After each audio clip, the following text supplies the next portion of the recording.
بیچاری کئی روز سے دم توڑ رہی ہے، ڈر ہے خبر بد نہ میرے منہ سے نکل جائے۔ تقدیر تو مبرم نظر آتی ہے ولیکن پیران کلیسا کی دعا ہے کہ یہ ٹل جائے۔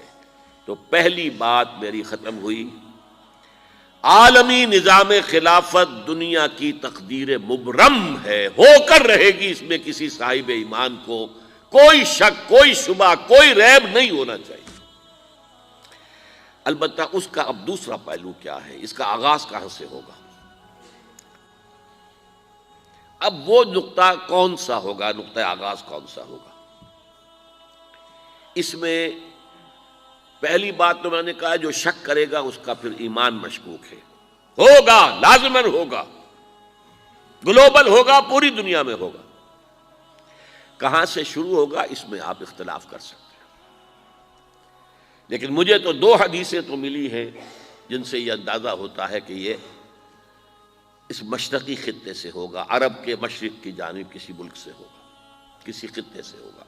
وہ حدیثیں بھی اب آپ پڑھ لیجئے پہلے، پھر میں کہہ رہا ہوں یہ خزانہ ہے جو ہم نے آپ کی خدمت میں پیش کیا ہے، کاش کہ آپ اس کی قدر کر سکیں، یہ حدیثیں آپ کو ازبر ہو جائیں، یاد ہو جائیں، لوح قلب پر نقش ہو جائیں۔ ہندوستان اور خراسان یعنی موجودہ افغانستان کا ذکر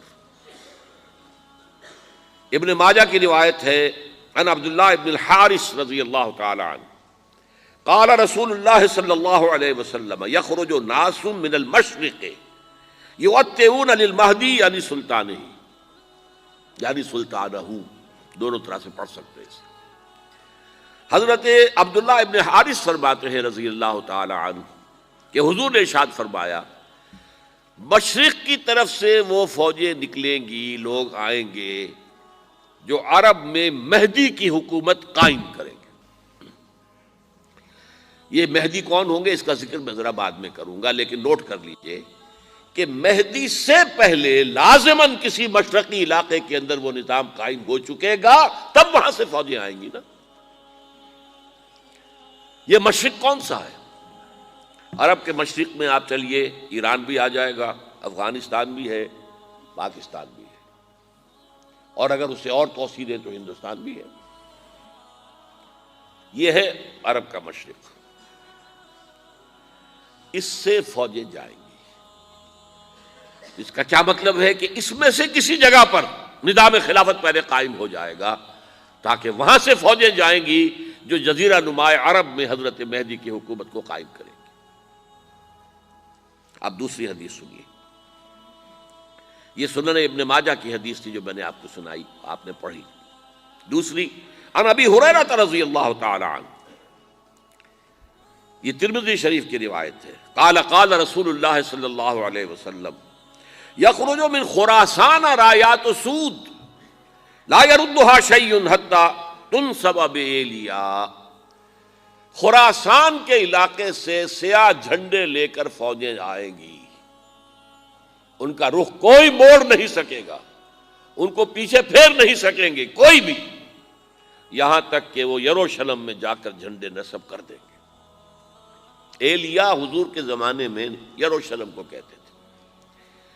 یہ یروشلم تھا جب حضرت سلیمان کی حکومت تھی اور یہاں پر معبد سلیمانی، ہیکل سلیمانی قائم ہوا، پھر یہ یروشلم ہی رہا ہے تاریخ میں، یہاں تک کہ سن 70 عیسوی میں جب ٹائٹس رومی جنرل نے اس کو گرایا، ختم کیا، سیکنڈ ٹیمپل گرا دیا، اور یہاں سے یہودیوں کو کہا نکل جاؤ یہاں سے، کوئی یہودی باقی نہیں رہا، تب بالکل تہو بالا برباد کر دیا۔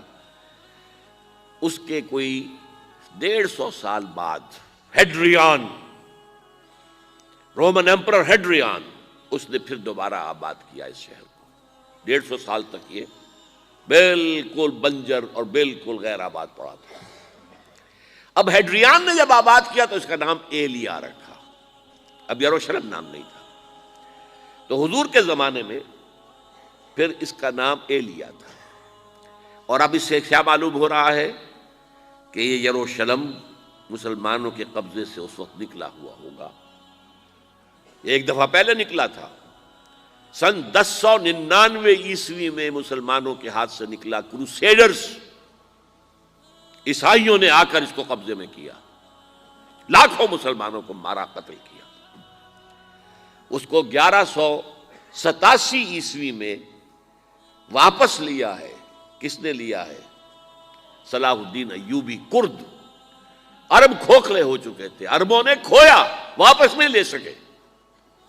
بہت حکومت کر چکے تھے، 400-500 برس کی حکومت کر کے، اور ان کے عیش اور ان کے آرام، اب ان میں جان نہیں تھی کہ وہ واپس لے سکے۔ واپس لینے والا گرم کرد خون تھا، صلاح الدین ایوبی۔ تو گویا کہ اب آپ سمجھئے کہ 88 برس تک عیسائیوں کا قبضہ رہا یروشلم پر۔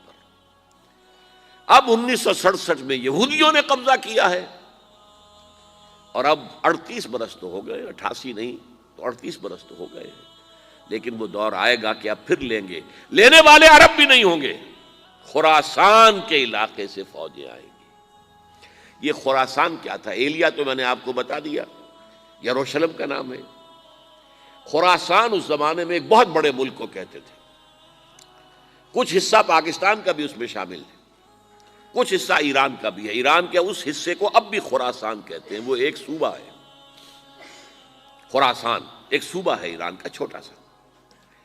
پاکستان میں خاص طور پر یہ جو علاقہ مالاکنڈ ایجنسی کہلاتی ہے، اس سے اوپر جتنا علاقہ ہے، اور یہ جو واخان کی ایک پٹی آتی ہے اوپر، واخان افغانستان کی ایک پٹی سی دم سی چلی آتی ہے، جو جا کر چائنا کی سرحد سے مل جاتی ہے، یہاں سے لے کے یہاں تک یہ جو مالاکنڈ کا وہ درہ ہے اور پہاڑ ہے، یہ بھی خراسان کا حصہ ہے۔